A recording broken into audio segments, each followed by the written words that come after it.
I am so happy to be joined by Troy Weber today, who is the founder and managing partner of Uncensored AI.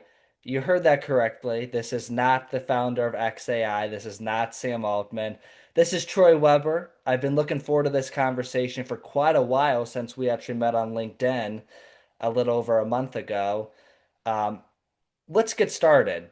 You went to a small college. You grew up outside of Omaha.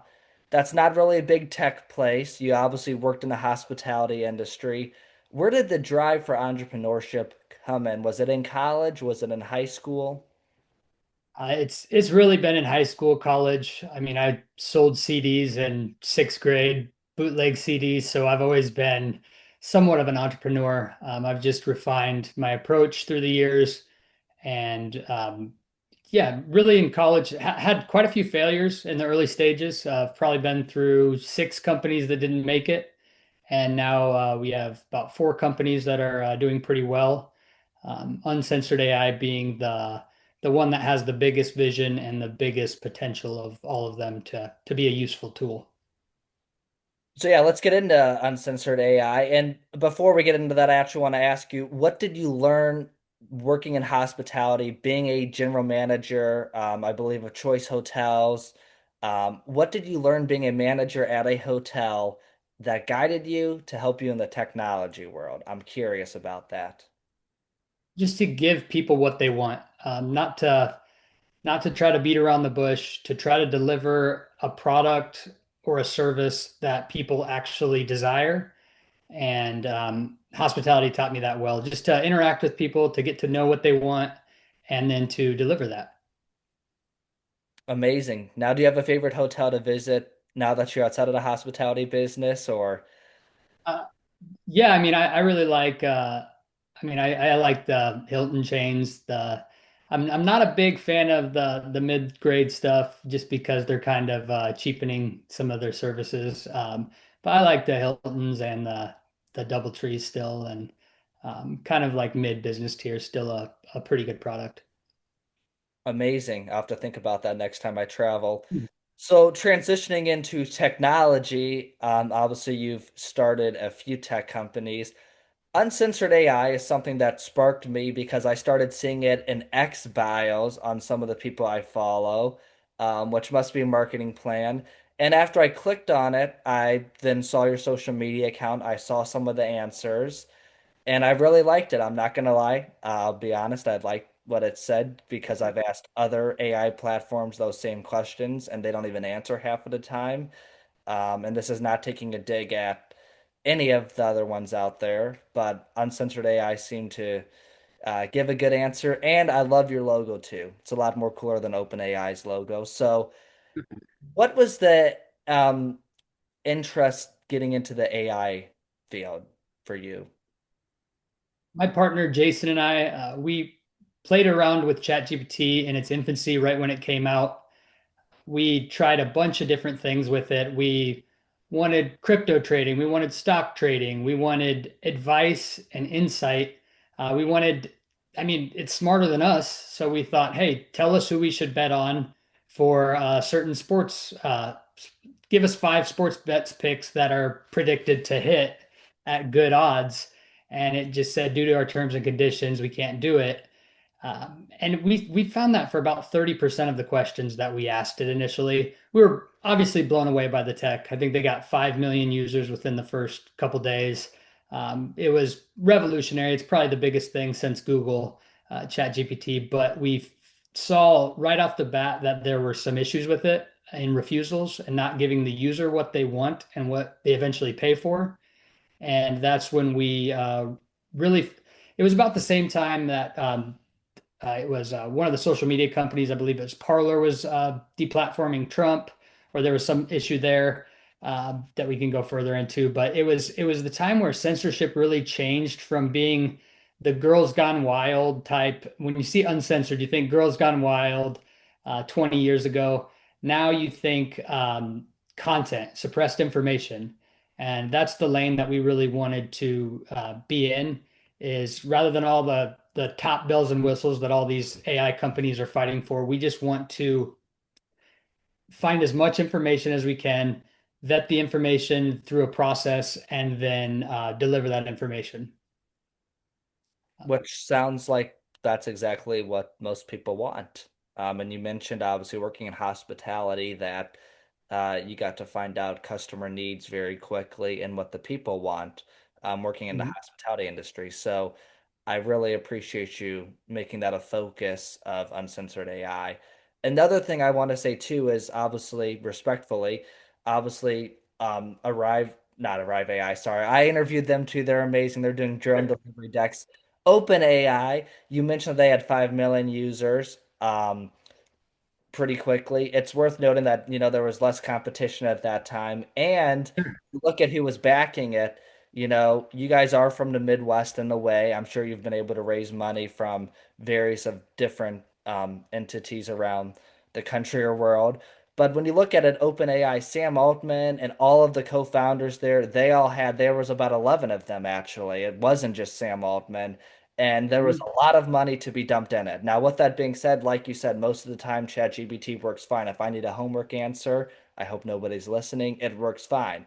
However, though, I think everyone needs to know that there's some dark money behind OpenAI, Sure.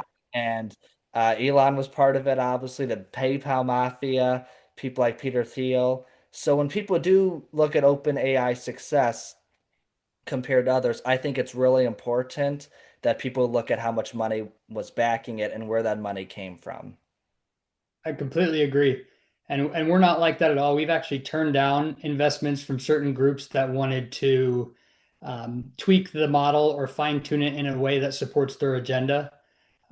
We've seen that a lot, and that seems to be pretty prevalent in the space where certain topics are off limit, and if money comes from people that want those topics to be off limits, they stay off limits, and we're not interested in that.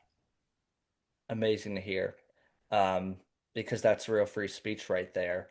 Um, and what would you say is something that you've learned along this journey so far, with Uncensored AI, as well as your other startups, that has prepared you to take this new direction, in this vastly technocratic world?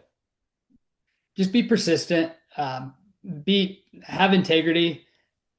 I know some of the answers are controversial, but we do not do it to rebel rouse. We put different data sets that big tech is suppressing right now, internet archives, WikiLeaks, mini forums that aren't necessarily mainstream are being injected into the model. We are taking public sentiment and using some of the data that we're getting to train our model. We're not selling the data, but we really feel there's a huge need to just offer people information that's accurate. And the things we put in our model still does hallucinate. We still have about a 5% hallucination rate, but outside of that, we're getting better. It's continuing to learn off of itself, and these answers are going to be more accurate, and we are going to have more transparency in how the answers are weighted, what sources they're using. And a lot of the sources aren't mainstream. A lot of the sources are alternative, but they're also weighed in with public sentiment and mainstream. I think that's amazing. And I typically don't always agree with the people I interview, but as somebody who's on a college campus, um, Sure. that sees suppression firsthand, sees unfairness, sees that I have to be careful about every single word I say because I'm a white male, and that's a fact. I don't care if Sure. I take this clip somewhere. Um, that's the reality of what I face.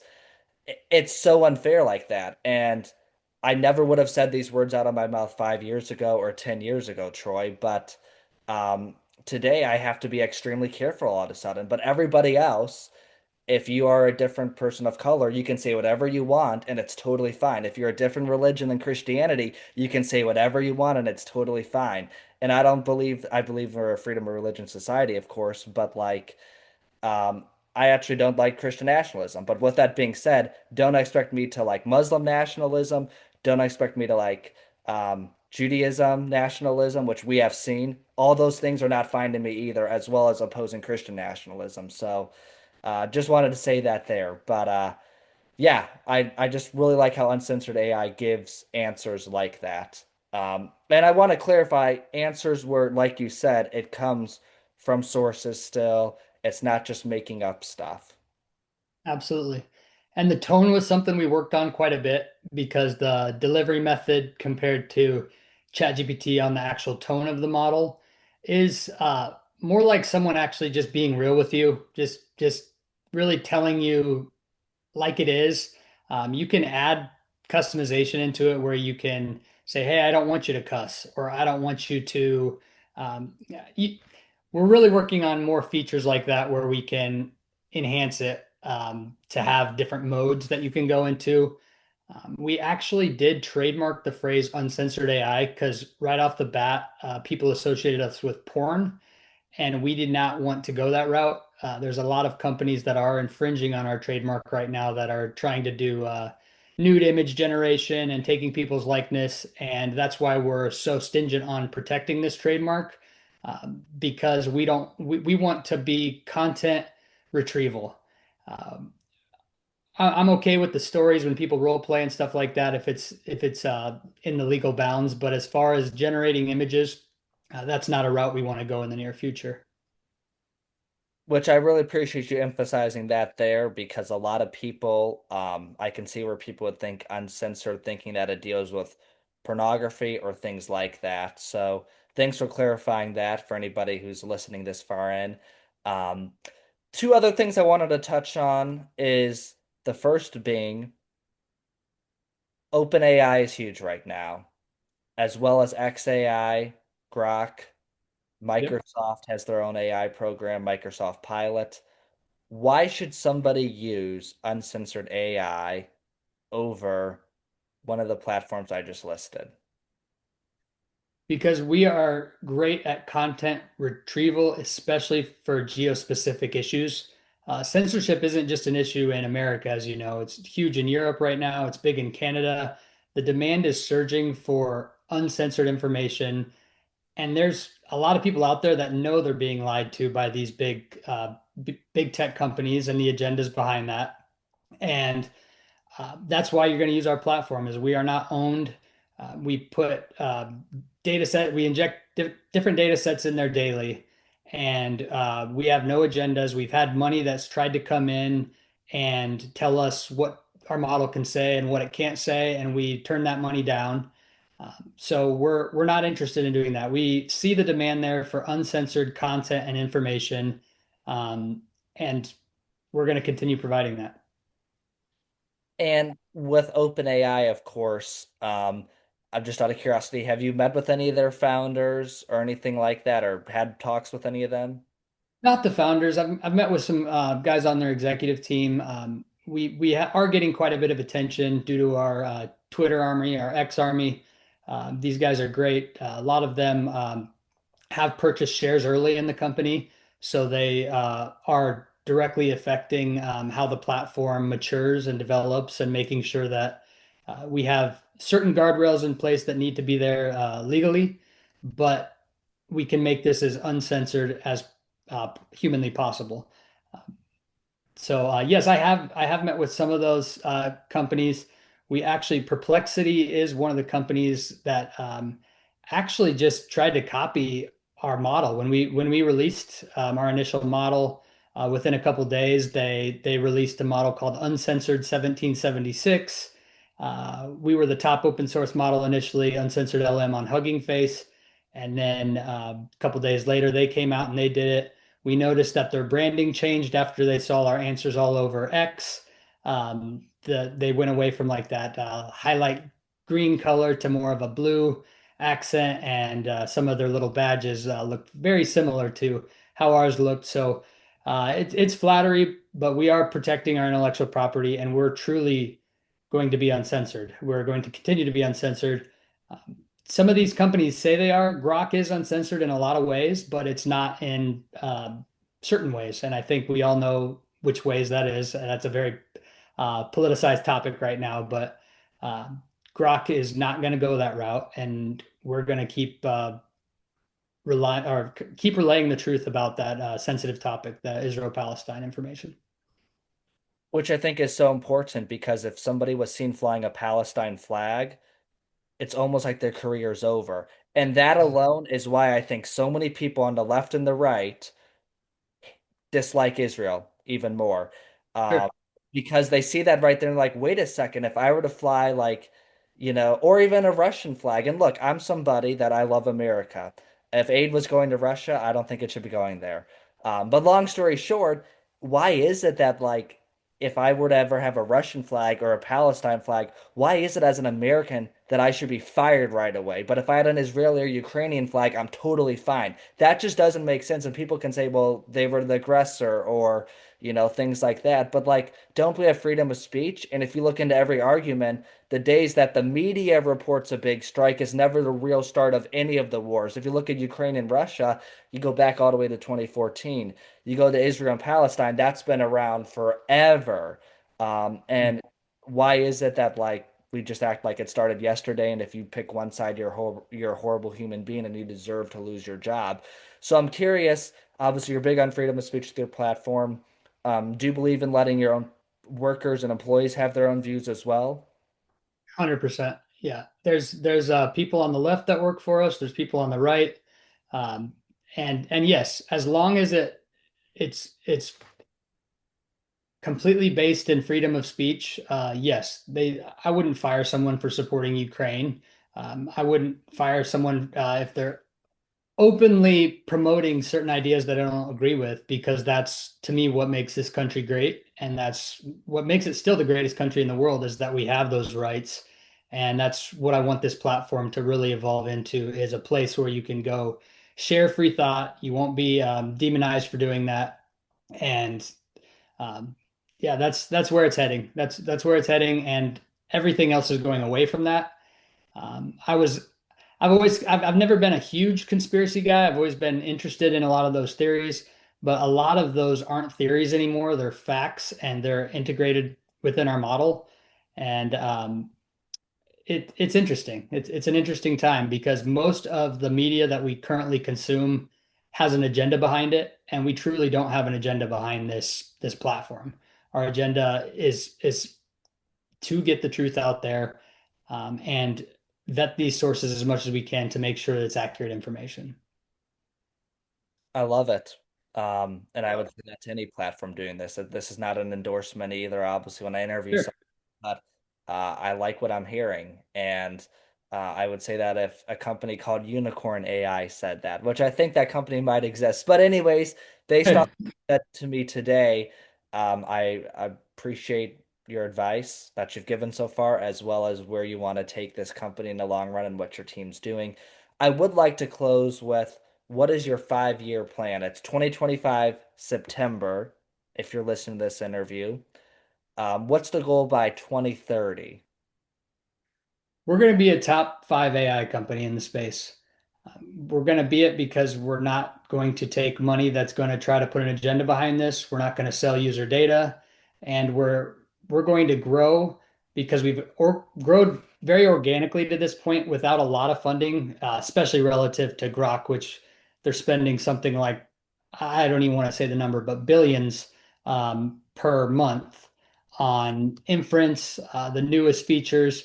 Uh, we can continue to grow, and not necessarily be a replacement on some of these things because of how good the tech's going to get with some of these other AI platforms, but they're never going to be uncensored.